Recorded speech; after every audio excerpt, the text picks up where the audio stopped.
Like many great Italian foods, chicken parm originated in America in the mid-20th century, thanks to the influx of Italian immigrants and their considerable influence on our country's culinary course. Does the fact the dish has little to do with Parma, Italy detract from its deliciousness? No, I don't think that it does. And so with that in mind, I'd like to show you how to make it.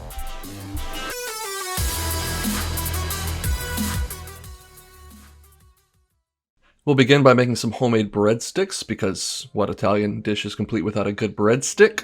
1 cup of warm water goes into a mixing bowl, followed by a teaspoon each of salt, sugar, garlic powder, and Italian seasoning.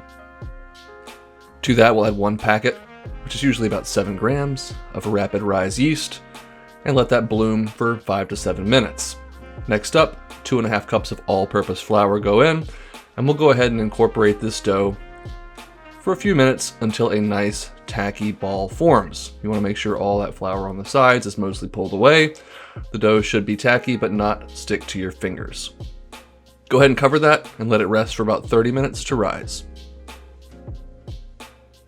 While we wait on our dough to rise, we can go ahead and make our homemade marinara sauce for the chicken parm. About a tablespoon of olive oil goes into a saucepan over medium heat, to which we will add about a 1/2 cup of finely minced yellow or white onion. Cook that for 3 to 4 minutes until it slightly starts to soften, and then add in 2 garlic cloves, a nice pinch of red pepper flakes, a little pinch of Italian seasoning. We'll go ahead and cook that down, get those herbs and spices nice and aromatic. We'll add in 1 teaspoon of sugar, season it up with salt and pepper, and then turn down the heat slightly and add in 1 28-ounce can of crushed tomatoes. Give that a nice stir, make sure you splatter it all over your kitchen. And I like to add in about a tablespoon of balsamic vinegar as well. This, combined with the sugar, really highlights the tomatoes' sweetness and their acidity. Go ahead and cook that down over low heat for 5 to 7 minutes until the onions are fully soft and it reduces just slightly. Now we're going to make our breadsticks, or work the dough out, I should say. So oil up a work surface and plop your dough down. We're going to roll this out until it's about a 9 by 13 inch rectangle. And then from here, you've got options. I want kind of smallish breadsticks, so I'm going to go ahead and cut it down the,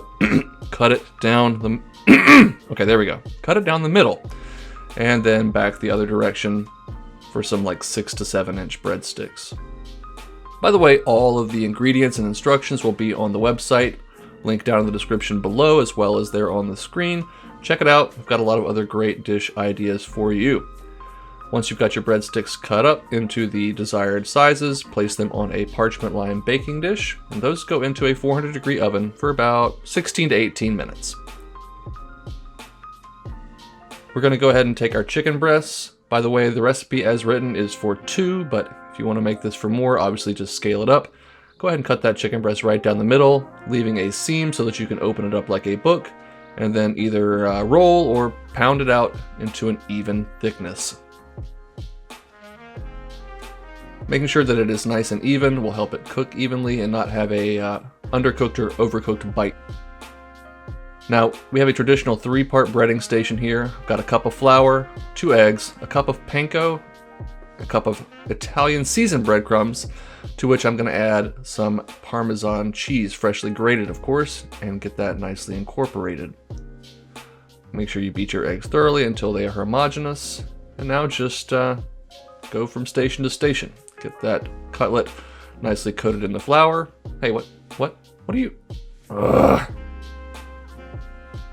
Excuse me for just one moment. All right. So yeah, once you've got your cutlet nicely floured and your kitchen towel has been secured from your dog, go ahead and coat the chicken cutlet in the egg wash and put it into your breadcrumbs. Now you want to make sure you get a thorough coating of all of these layers. No one wants a chicken cutlet with exposed chicken. That's just scandalous if you ask me. Once it's thoroughly coated, set it aside and let it rest for about 15 minutes. You want to make sure that coating sets up nicely. If you're making all of this at once, this would be a great time to pop your breadsticks in the oven. Slice up some mozzarella cheese, fresh of course.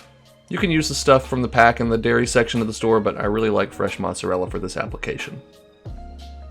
In a skillet over medium to medium-high heat, I've got 2 tablespoons of butter and 2 tablespoons of olive oil.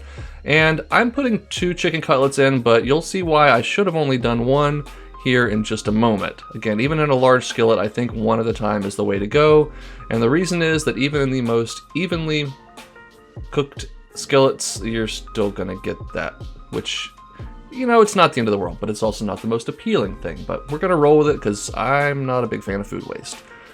3 to 4 minutes on each side is all these need. Then we're gonna spoon over some of our fresh marinara sauce, lay down a couple of slices of fresh mozz. Fresh mozz doesn't have a ton of flavor on its own, so I like to season mine up with a nice generous cracking of pepper and an even more generous sprinkling of fresh salt. And then these are going to go into that same 400-degree oven for 5 to 7 minutes, or until the cheese is nicely melted. That gives us just enough time to cook up a little bit of spaghetti, because you gotta have pasta when you have chicken parm. Cook that per package directions, drain it, and then I prefer to return mine to the same cooking vessel, tear in a little bit of fresh basil, and then add in about half of our remaining marinara sauce. I think a lot of people overdress or oversauce their pasta, and to me, I think you want some sauce, but I think you want to mostly taste the pasta first. So, go ahead and stir all of that to combine.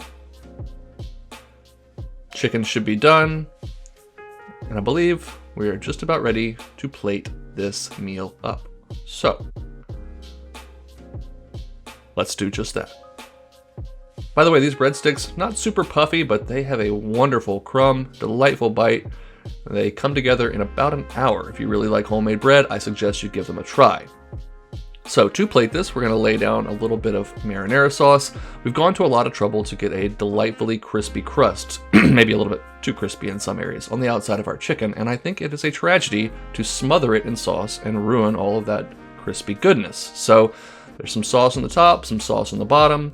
We've got our pasta there on the side, our nice ooey gooey melty cheese, some chiffonade basil. I guess we do need a little more cheese, so grate on a little fresh Parmigiano Reggiano right over the top, and we can tuck in. Again, as mentioned, we've got a really crispy crust on the outside, but it's still relatively light because the whole thing is not coated and covered in melty cheese.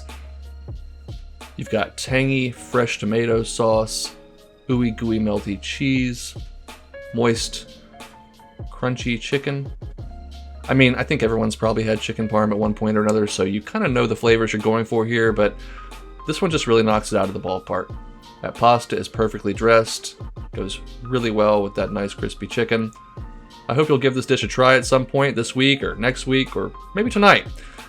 I really appreciate you watching. Drop a comment down below and subscribe if you enjoyed the content.